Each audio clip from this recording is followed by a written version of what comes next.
Whilst we tend to talk about the stories behind stories on this channel, I thought I'd dive into something I thought was fascinating. And that is based on a paper written about 8 years ago now. And this is the discovery of ultra-conserved words in our language. What this means is that there are instances of words discovered in separate languages that appear to be the same, which have roots that go back to the last ice age, and so over 15,000 years old. So welcome to the story of the oldest words of the Eurasians, and welcome to Cognate.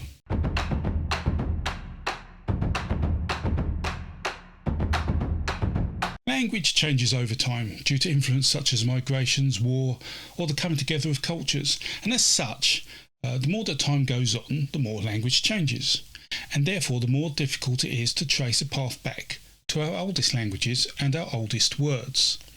To some extent, we are lucky with the Proto-Indo Europeans. We have a culture with a strong impact, and that many who encountered them wanted to interact with them, and that was key in how that language spread so successfully. And this has led us to understanding which stories derived from the time this language was spoken, due to being able to track the language similarities across the Indo-European geographic landscape.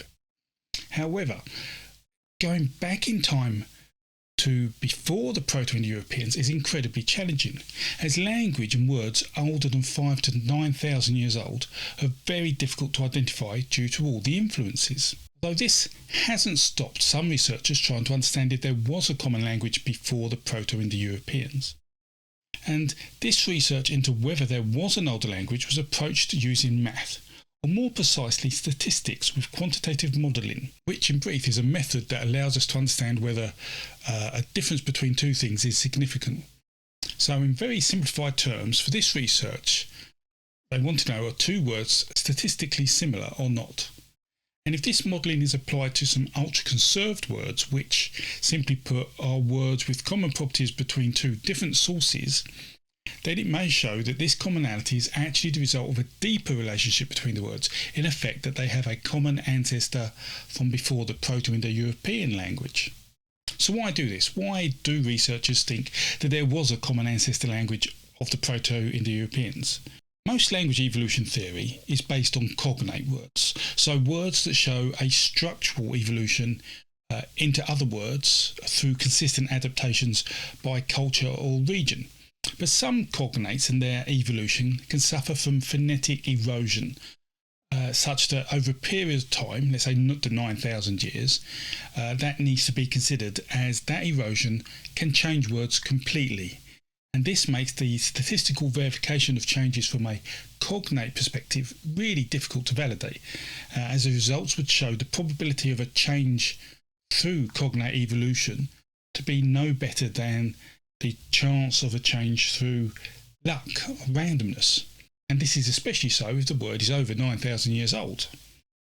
However, these cognate challenges can be mitigated, and that is if the words sound the same, which is rare in many words, with the average word being replaced by new non-cognate words every 2,000 to 4,000 years.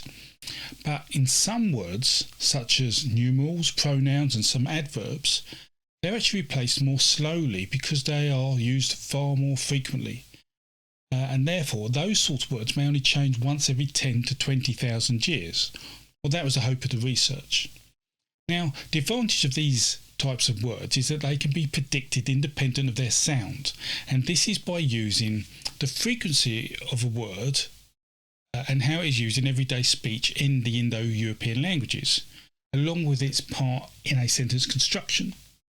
And then it can be predicted how rapidly it would evolve, as the frequency of it and its part in the sentence is consistent irrespective of the language across Eurasia and even into North America. This finding shows that humans use a core set of words in everyday speech at the same frequency, and show that the possibility, irrespective of language or location, is the same in the chance of that word evolving. Words evolve at the same rates irrespective of language and location. And then using this and placing this into a statistical framework, you can predict if there is a deep ancestry in words in those languages well beyond the 9,000 year limit. And the result of this research using this quantitative modelling is that we found the following words were in use today that were also in use 14,500 to 15,000 years ago. And these are the number words, but also common words like thou, I, not, that, we, who, this, what, and yeah. And we can link these cognitively as well, but there are other words such as to say, day, and to know, which you couldn't link cognitively but can trace back. But there are also some infrequently used words but came back as statistically likely to be from the post-Ice Age period, including bark, ashes, and worm. Now, one of these may infer some significant importance in these words, and that is the word worm, which fascinates me as it could mean snake or serpent and does so in other languages. And this could be important because it could be related to the common dragon myth that the Proto-Indo-Europeans have. And whilst it's next to impossible to know for sure, to think that the dragon myth may have been an important part of culture post-Ice Age but pre-Proto-Indo-European suggests that elements of that and elements of the creation myth may be 15,000 years old. But I have to admit that's pure supposition at the moment on my part. But because of my interest in creation myths, I will try and follow this up as much as I can. So what can we conclude from this study?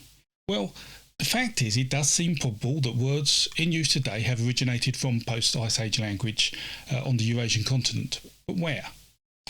Well, the data from this research allows us to build up a phylogenetic tree of Eurasiatic language spread from a source around 15,000 years ago. This map will help us explain how that spread occurred. And that, to start, it looks like the split of language first occurred in northwest India, Pakistan, and that change happened into the proto-Dravidian language around 15,000 years ago. Then at 12,500 years ago, another branch, the proto-Kartvelian, came into existence, followed by splits into the proto-indo-European and the proto-Uralic language, and that was about 12,000 years ago. Now, another stem from this split, at about 10,500 years ago, had enough change to develop the proto-Alateric language. And the final branch discovered came from when language moved across Russia and into North America around 10,000 years ago. And that happened because it coincides with a land bridge of ice made by the Younger Dryas event about 11,500 years ago, when the Earth suddenly chilled and warmed back up over a 1,000-year period. And this developed branches of language called the proto-Inuit-Yupik language and the proto-Chukchi-Kamchatkan language. And from this, we can infer that the language started from an area we know today as Kazakhstan. And that is the story behind some of the oldest words we know today. Words that could be up to 15,000 years old. I hope you found that interesting. I'll put a link to a useful paper down below in the description if you want to read more about this. And so until the next video, please stay safe, stay well. And this was Crick and Ford.